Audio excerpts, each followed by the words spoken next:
Hello everyone, this lecture is based on the subject Design, Planning and Control of Production Systems.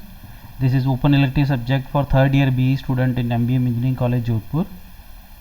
This subject has 5 units: Production Planning, Scheduling, Inventory Systems, Project Planning and Control and Supply Chain Management. For last few lectures we have covered for first 4 units. Now in this lecture we will be covering the last unit of this subject, that is Supply Chain Management. The standard books that students need to refer are shown on the screen right now. These books are based on industrial engineering, production and operation management. So other than attending the online classes and getting lecture notes, students should always refer the standard books to get more numerical and case studies relevant to these topics. So it will help them to make clear these topics to larger extent. So this lecture is based on the unit 5, supply chain management. Learning outcomes of this lectures are strategic framework for supply chain. We will come to know about the meaning, scope and performance of supply chain, how you can judge the performance of any supply chain management. Then we will see various supply chain drivers and obstacles. Then in the last we will discuss about the role of e-business in a supply chain. So let us start with the strategic framework of supply chain management. Supply chain management is defined as the management of flow of products and services which begins from the origin of products and ends at the product's consumption. So basically you get a product in the end, but the whole process starts with the origin of product, and that process, supply chain process, ends with the product's consumption. So the main objective of supply chain management is to monitor and relate production, distribution and shipment of products and services. There are certain activities in supply chain system: upstream and downstream. Upstream and downstream activities as part of a complete chain of activities from raw material to final consumable products. So once you get final product out of raw material, it can includes various activity.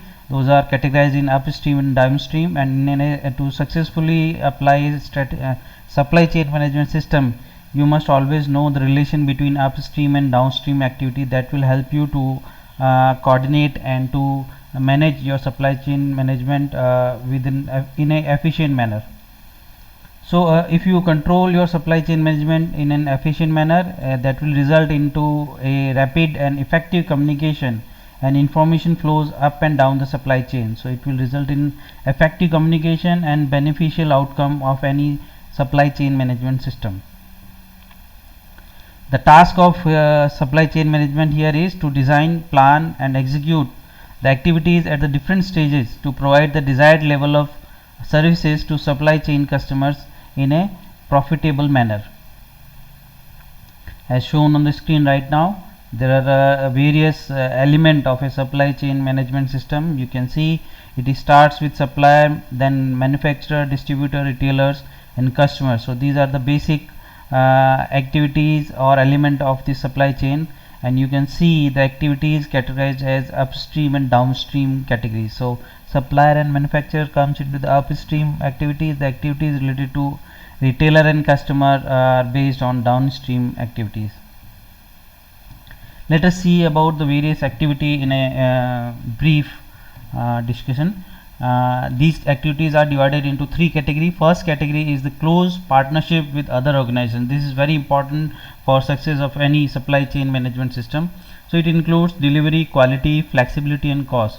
Delivery includes both delivery speed and reliability of the deliveries to the customers, while quality includes both product quality and more intangible issues such as communication and responsiveness of the supplier. So this is very crucial for the success of any supply chain management system. Then comes the flexibility. It includes flexibility of design and the flexibility to respond effectively to varying order sizes or delivery times. So if you are getting variation in order sizes or delivery times, you should always be flexible to get success in a supply chain management. Last comes the cost, a very crucial factor. It includes not necessarily just the delivered price, but the total component cost including scrap rates, holding cost and repair cost. So you always need to take care about the total cost if you want to run a successful supply chain management system. Next comes the second category, that is development of information system, and this is important because it can link with other organization for the proper and complete flow of information and data. These information links include communication of material requisitions and the possible sharing, and even you can integrate the production plan and schedule with the other organization. Next comes the increase in the direct shipment of items. This is again very important activity in a supply chain because it produces an impact on warehousing and the information contained in a distribution system.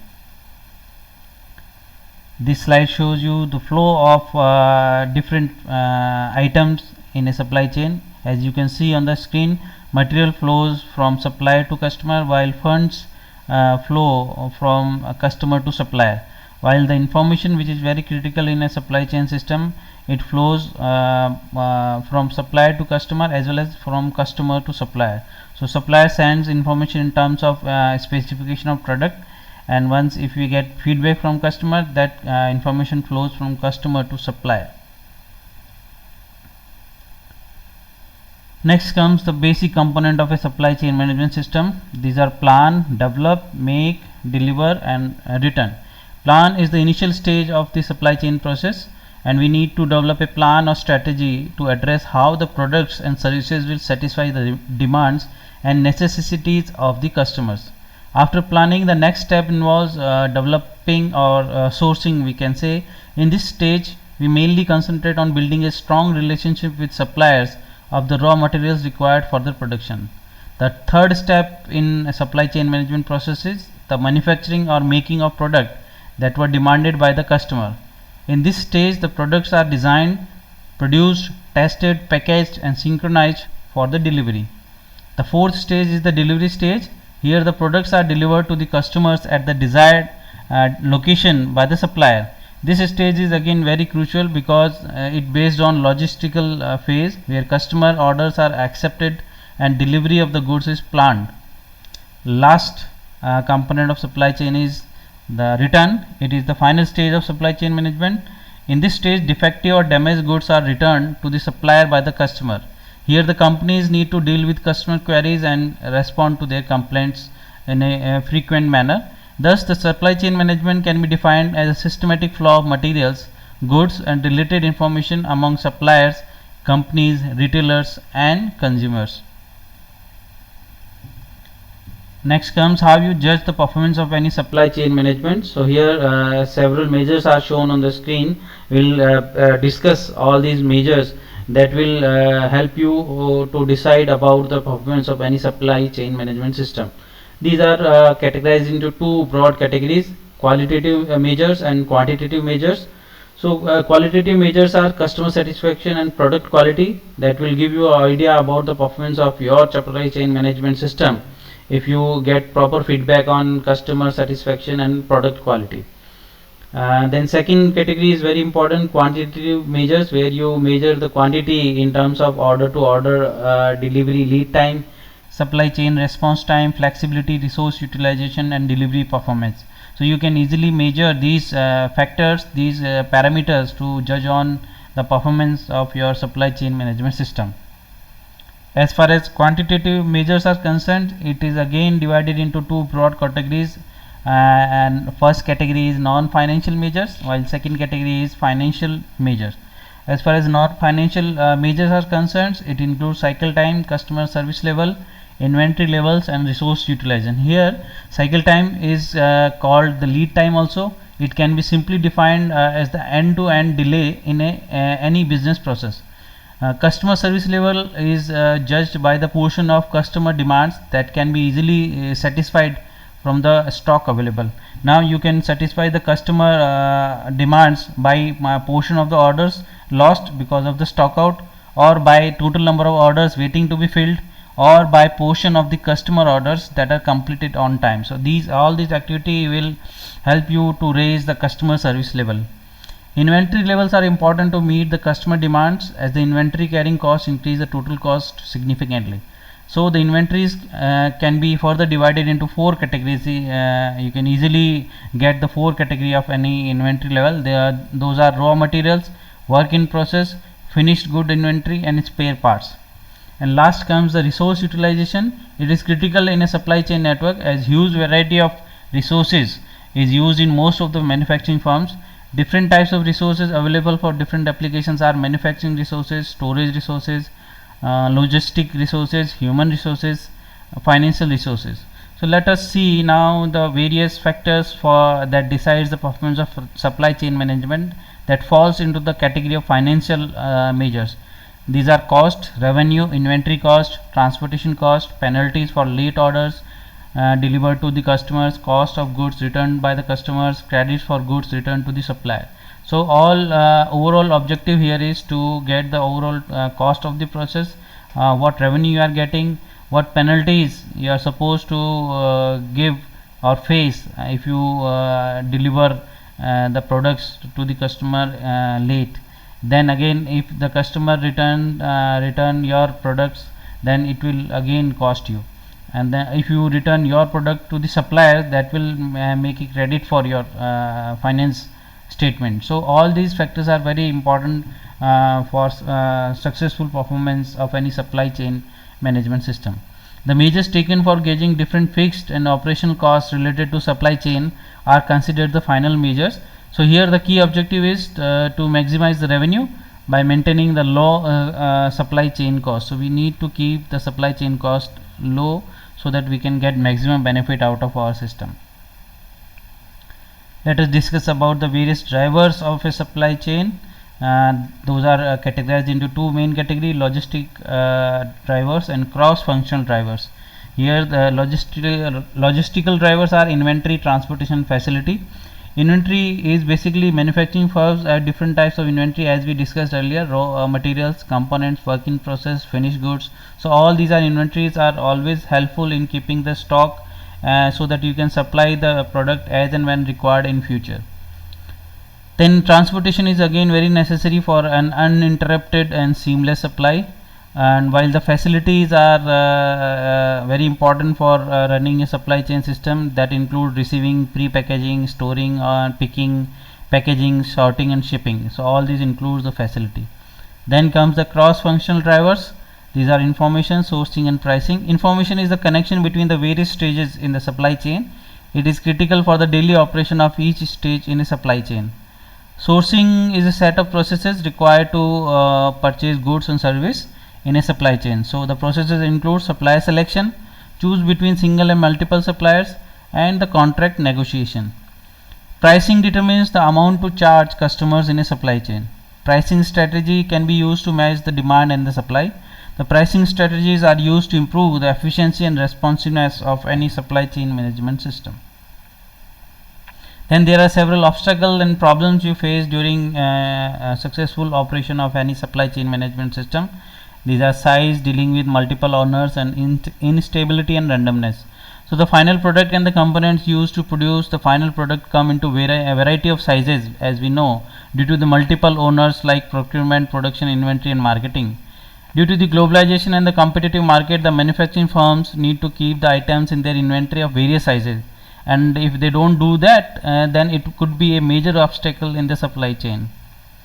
Dealing with multiple suppliers and distributors is always a big challenge for the manufacturing firms. To achieve the objective of production planning and control strategy, they need to focus on local optimization. And what we get from local optimization is that it helps in getting cost efficient items within the required time. So you get your item locally, so it will keep your cost low, and you get the material in less time. And last comes the instability and randomness. The increasing product variety and shrinking product life cycles are always major obstacles in a supply chain. So customers push for customization, for which you need to make significant changes in your supply chain system to keep ready with the supply and demand of any supply chain management system. Last comes the role of e-business in supply chain. So in this we will discuss about the various practices which are being adopted by several companies throughout the world to effectively utilize the e-business in a supply chain management. Companies need to sense and respond to variation in supply and demand by adopting emerging technologies such as intelligent agents. To boost the operational strength of any company, it need to transform its static supply chain into adaptive supply network. The advancement of inter-organizational information system for the supply chain has three distinct benefits as shown on the screen right now: cost reduction, improvement in productivity, and improvement in product marketing strategy. So information technology is a vital organ of supply chain management. With the advancement of technologies, new products are being introduced within the fraction of seconds, increasing their demand in the market. The software as well as the hardware part need to be considered in the advancement and maintenance of any supply chain information system. So we will see various technologies, various practices which are being used in e-businesses. First is electronic commerce. Electronic commerce involves the broad range of tools and techniques used to conduct business in a paperless environment. So it helps companies to automate the process of transforming records, documents, data, information electronically between suppliers and customers, thus making the communication process a lot easier, cheaper, and convenient for less consuming for suppliers as well as customers. Then comes the electronic data interchange (EDI). It involves the capability as well as the practice of exchanging information between two companies electronically rather than the traditional form of mail, courier, and fax. Advantage of EDI are instant processing of information. You get improvised customer service. There is limited paperwork. You improve your productivity. There is advanced tracing and expediting. This is a cost efficient method. You can get benefit with your competitors, and you get the facility of advanced billing in this facility. Then comes the barcode scanning. It states the name of product along with its manufacturer. So according to this information, you can design your supply chain management system in an effective manner. Next comes the data warehouse. It is a store comprising all the databases. So instead of some business processes, it is established around the information subjects only. The data present in data warehouse is time independent and easily accessible, and also the historical data you may also accumulate in the data warehouse. Then comes the enterprise resource planning (ERP) tools. It has now become the processing tool of many companies. They grab the data and minimize the manual activity and tasks related to processing financial, inventory, and customer order information. So ERP system holds a high level of integration that is achieved through the proper application of single data model, improving mutual understanding of what the shared data represents and constructing a set of rules for assessing those data. So we can conclude that a company should always try to use the potential of the internet to the maximum level through clear vision, strong planning, and technical insight. This is essential for better supply chain management and for improved competitiveness in the market. So in this lecture we discussed about strategic framework of supply chain, meaning, scope, and performance of a supply chain. There are several drivers and obstacles. We have come across these driver and obstacle in this lecture. Then we discussed about the various practices which significantly highlight the role of e-business in a supply chain. So this covers the unit number 5 of design, planning, and control of production system. So here again I request students to refer the standard books to get more detail about this topic and to get more numerical case study with respect to different topic of this subject. Thank you.